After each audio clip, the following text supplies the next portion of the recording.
It's Friday, February 2nd, 2024. Welcome to the Blessors of Israel podcast. I'm Matthew Dodd, Executive Director of Blessors of Israel. Prior to Hamas attacking Israel on October 7th of last year, there had been rumblings of a historic peace agreement between Israel and Saudi Arabia. At that time, the Saudis conditioned any normalization with Israel upon the establishment of a Palestinian state. During an interview with Fox News on September 20th, 2023, Saudi Crown Prince Mohammed bin Salman said, "Every day we get closer. If we have a breakthrough of reaching a deal that gives the Palestinians their needs and makes the region calm, we're going to work with whoever is there."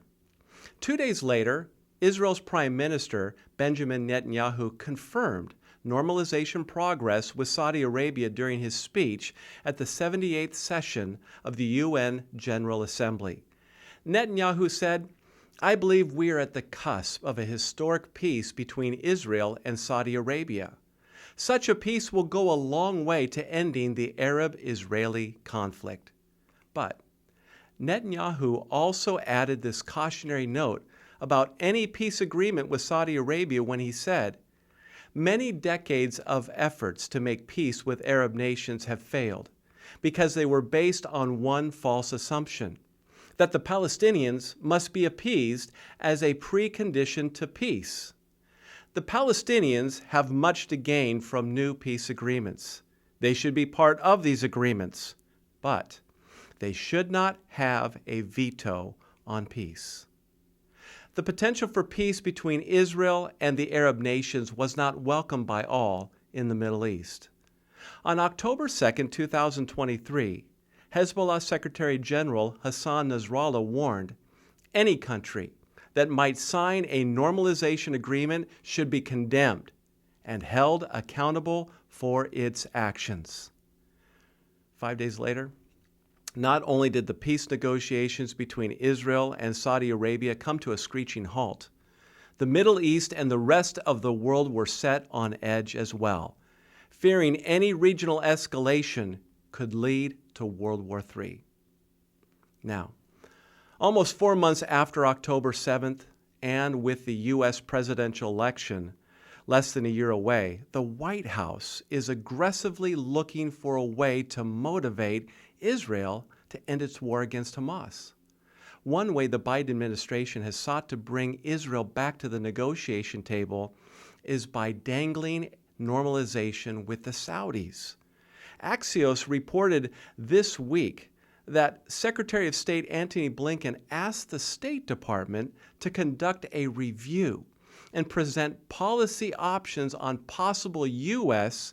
and international recognition of a Palestinian state after the war in Gaza.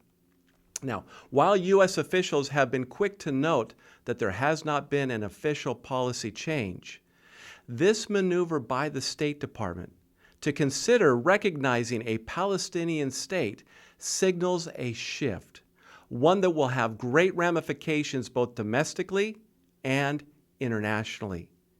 For decades, the U.S. has been opposed to the unilateral recognition of Palestine as a state and has pushed for the recognition of a new Palestinian state through direct negotiations between Israel and the Palestinian Authority.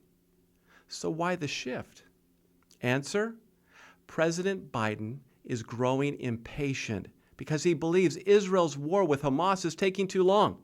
And he's also being pressured by his pro-Palestinian staff and voting base to end the war.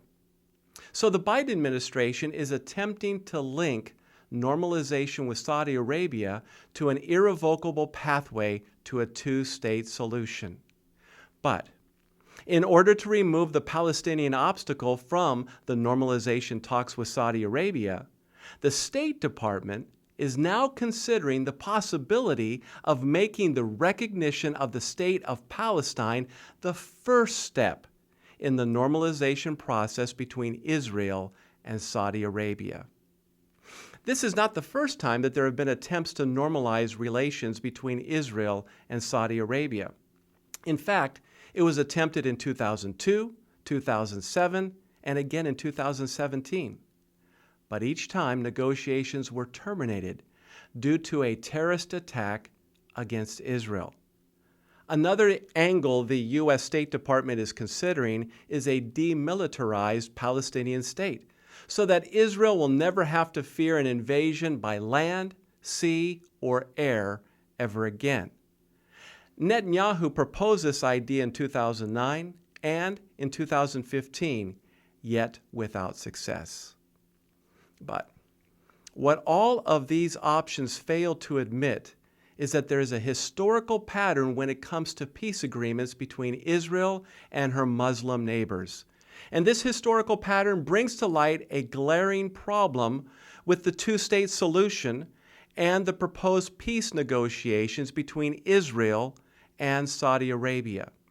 What is the glaring problem?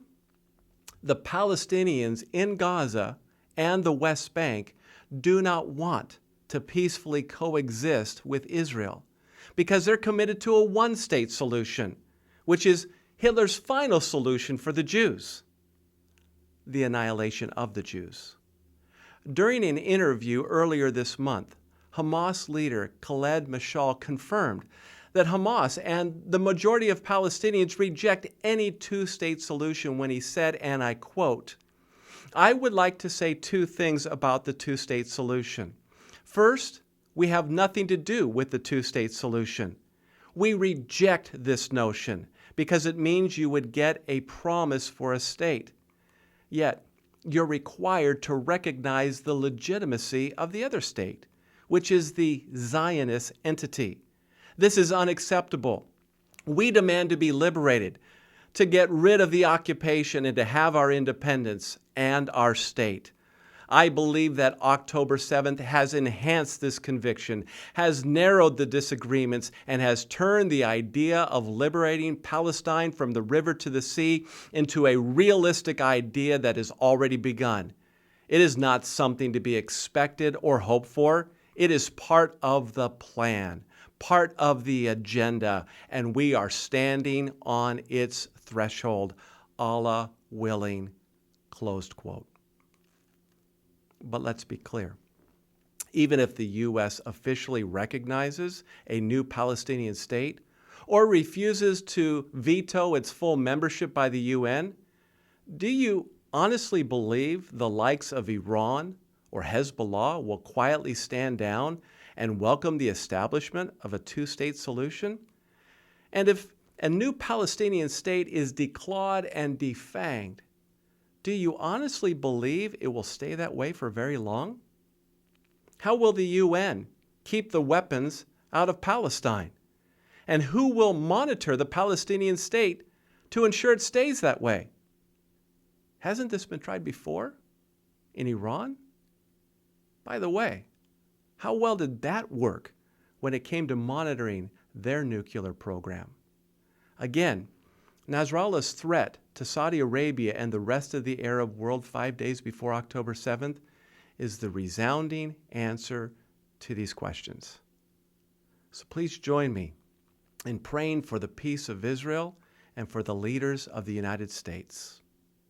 To receive the latest news concerning Israel with biblical commentary, please visit our website at www.blessors.org. That's Blessors with an ORS.org. Please subscribe to our channel on this platform and like this podcast. You can follow us on Facebook, Twitter, and Getter. We also appreciate your prayers and ongoing financial support as we build this new critical ministry. Thanks again for joining me. Remember, those who bless Israel will be blessed. Shalom, shalom.